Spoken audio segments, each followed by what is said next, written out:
and has been in our society a consistent pattern of small and medium-sized businesses closing down and mega big businesses with multiple branches and franchises opening up, growing and expanding. And this has been happening so progressively over the last couple of decades, and it is being assisted by the state. Now you think, those of you who would have been around in the 1980s and before, you would remember in the newspapers, Guardian and Express, there was a whole cinema page with all these little boxes, maybe about 70 to 80 different cinemas.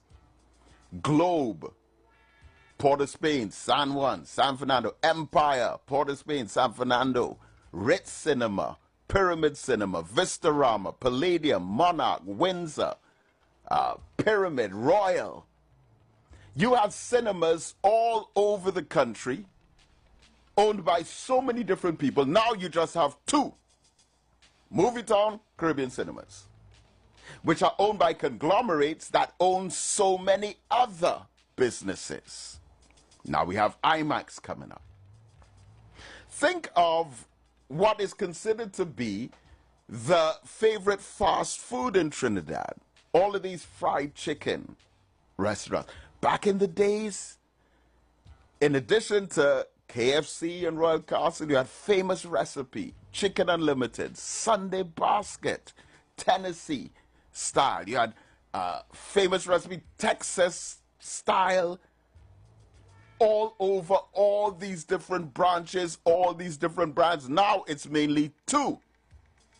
KFC, Royal Castle. And look at who owns them, and you will see that they own so many other things.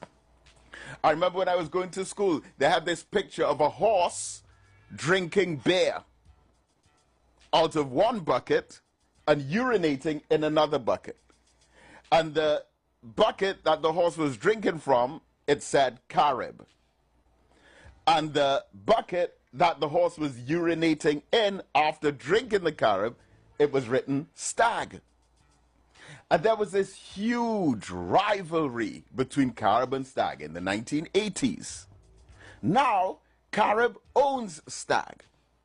And both of them are owned by a family business that also owns 7 radio stations, as well as CNC3 television and Guardian newspaper.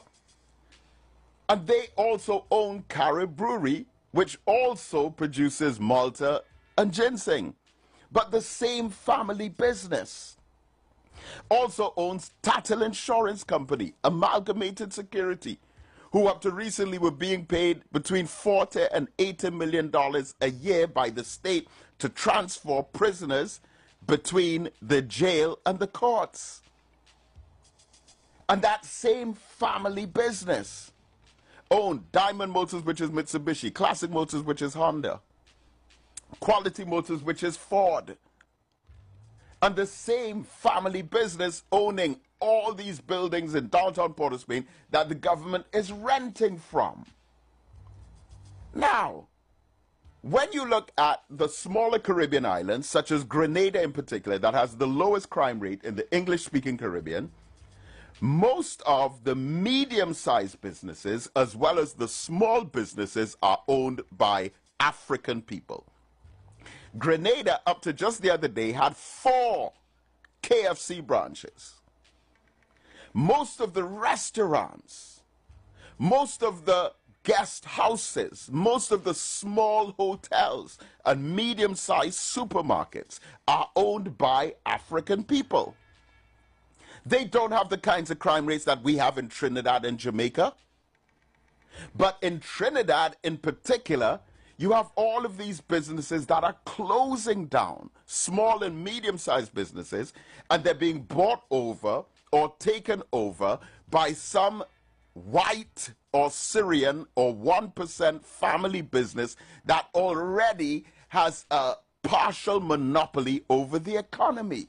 Now, what effect does that have on the crime situation? Because it's time for us to really start using our brains, beloved. Because it is a huge mistake to think that the solution to the crime problem is more police, more soldiers, more joint army and police patrols, more arrests, more detention, more handcuffs, more prisons, more stop and search, and more traffic tickets. Okay? That is not helping. It's like putting a plaster over a gunshot wound or spraying perfume on a garbage bag. Where we look at the symptoms and for political expediency and cosmetic politics, address what's on the surface.